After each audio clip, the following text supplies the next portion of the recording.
When have you chosen to hide something? Maybe mom asks if you brushed your teeth and you say, well, yeah, even though you just ran water over your toothbrush. Or maybe you don't think you can ever understand math, but instead of asking for help, you sneak a peek at your friend's test paper to double check your answers. Or maybe you're kind to your little sister when your friends are watching, but you snap at her when they leave. You're so annoying, just go away. Truth is, we all mess up. We all make wrong choices. And instead of owning up to what you've done, it's easy to start hiding, to cover up, to show the world a fake smile, while inside you feel angry or ashamed. But there is more to the truth. No matter how badly you mess up, you are deeply loved. The God who made the entire universe knew you and chose you before the world began. There is nothing you can do to make God stop loving you. When you begin to know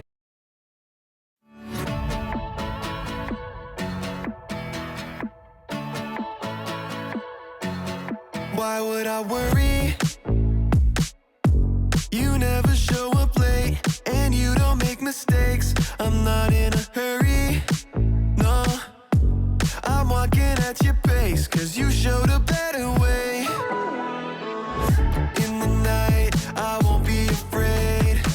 You're by my side, so I know I'm okay. So I will sing at the top of my lungs, the loudest praise, and it goes like, hey, you never change. Your love is strong and it won't fade away. And oh, you never let go. Every day I will sing your praise. I will sing your praise. Praise, praise. I will sing your praise. Praise. You're my maker. Yeah, you are. You call me by my name since before the earth was made. The whole world's creator. Yeah. You put the stars in space and the smile on my face. In the night, I won't be afraid. You're by my side, so I know I'm okay. So I will sing at the top of my lungs, the loudest praise, and it goes like, hey, you never change. Your love is strong and it won't fade away. And oh, you never let go. Every day I will sing your praise. I will sing your praise. Praise, praise. I will sing your praise. Praise.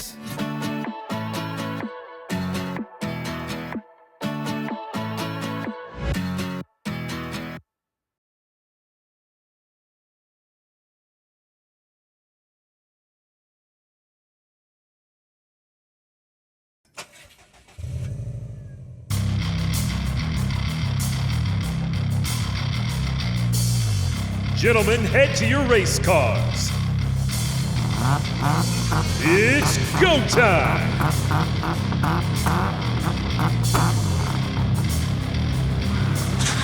Go time. Go time. 3, 2, 1, go! I win!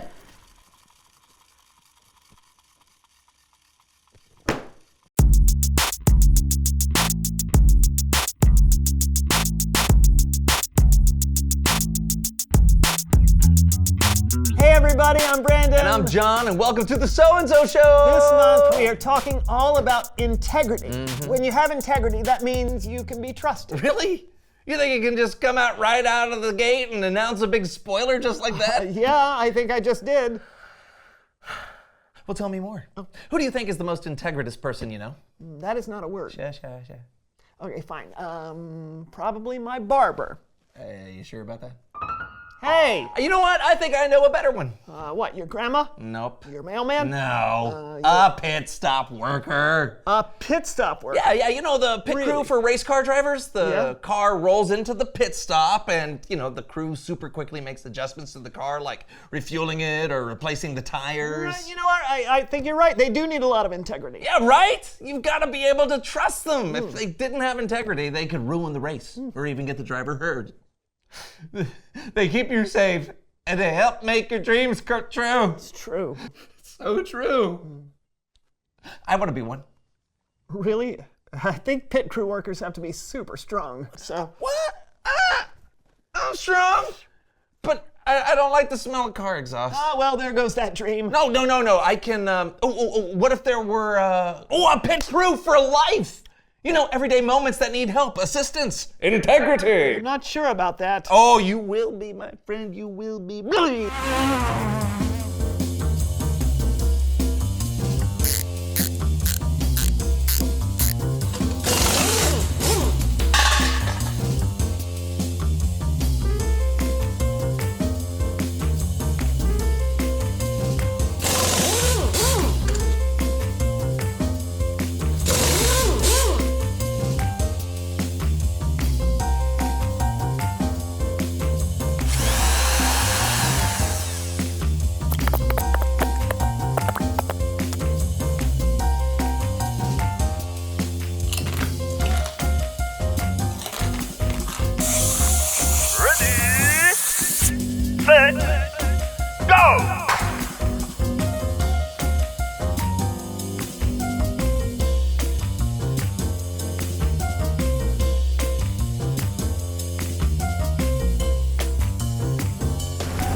That was fun. Yeah.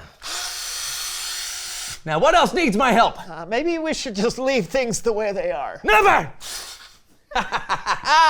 The door! Yeah! It's Bible story time with Kellen! Woo! No! Can you smell that?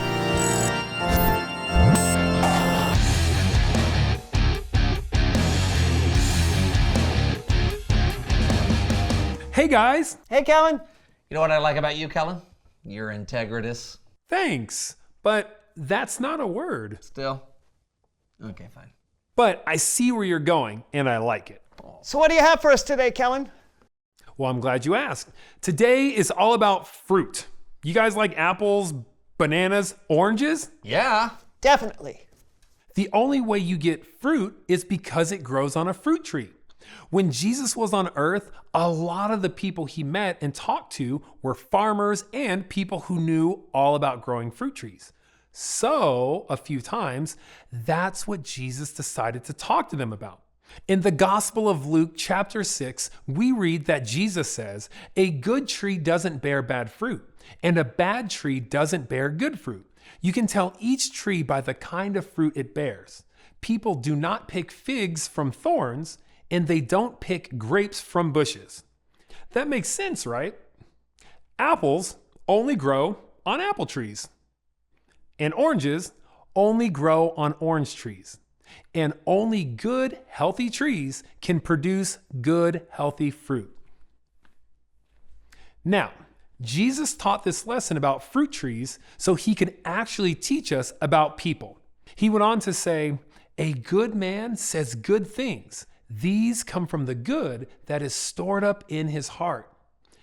An evil man says evil things. These come from the evil that is stored up in his heart.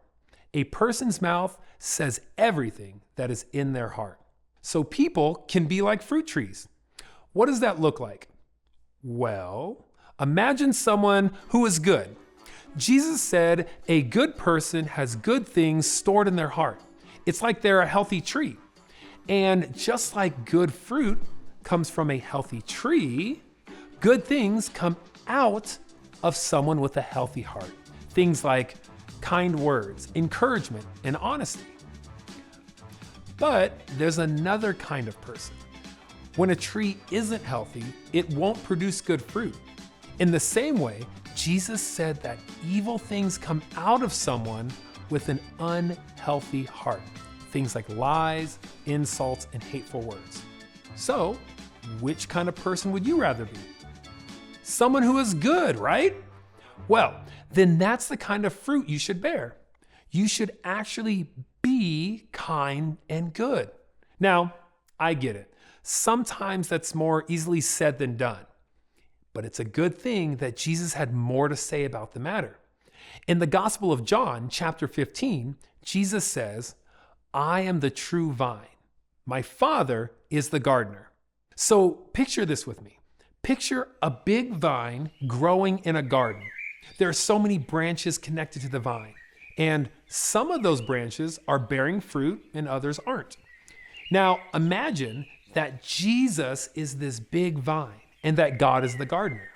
Jesus said, "God cuts off every branch joined to me that does not bear fruit. He trims every branch that does bear fruit so that it will bear even more fruit." So God takes care of the vine and the branches that are attached to it. Remember, the vine is Jesus, and the branches Jesus was talking about are you and me. Next, Jesus says, "Remain joined to me, just as I also remain joined to you. No branch can bear fruit by itself. It must remain joined to the vine. In that same way, you can't bear fruit unless you remain joined to me." So as long as the branches stay connected to the vine, they'll continue to bear more and more fruit. Did you catch that? You don't have to try to have good fruit on your own. In fact, Jesus says that it is impossible for you to do it by yourself. But when you lean on Jesus, when you stay connected to him in relationship and obey his commands to love one another, you will bear good fruit. Things like love, kindness, peace, and my favorite, joy. Jesus believes in this so much that he kept going, telling his disciples again, "I am the vine, you are the branches. If you remain joined to me and I to you, you will bear a lot of fruit. You can't do anything without me." This is an amazing promise from Jesus. He doesn't say you might produce fruit. He says you will. Then Jesus added, "When you bear a lot of fruit, it brings glory to my Father. It shows that you are my disciples." And just like a branch getting nutrients from the vine, when we stay connected to Jesus, we get the love and nutrients we need to have healthy hearts that produce good fruit. That is beautiful. It really is. You know, it's helpful to learn that the way to have a healthy heart and good fruit is by staying connected to Jesus. Exactly. Jesus never leaves us, and we can always be connected to him. We can receive his love in our hearts, ask him to help us, and follow his example of how to love people well. That's amazing. Thanks, Kellen. Anytime. See ya. Bye, Kellen. You know, I wonder what kind of tree people would see me as. Well, hopefully a good one. Yeah. Instead of an apple or orange tree, would people describe me as a kindness tree or a joy tree? I think you can have a lot of good types of fruit. But that's a good thought. Reveal the question. How do you want people to describe you? Yeah. Do you want to be described like a pit crew member, helpful and trustworthy?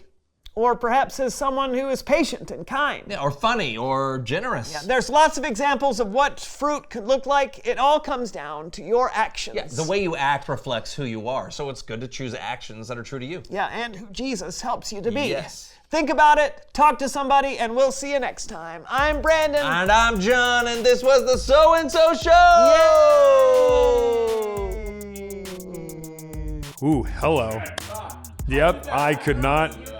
I got something for you. Are you ready? I'm ready. It's a game. Yeah, it's a game? Sort of. I like But it's also life. Is it the game of life? No. All right. What am I? A statue? No. What kind of tree am I? I gotta bear good fruit, right? Sure.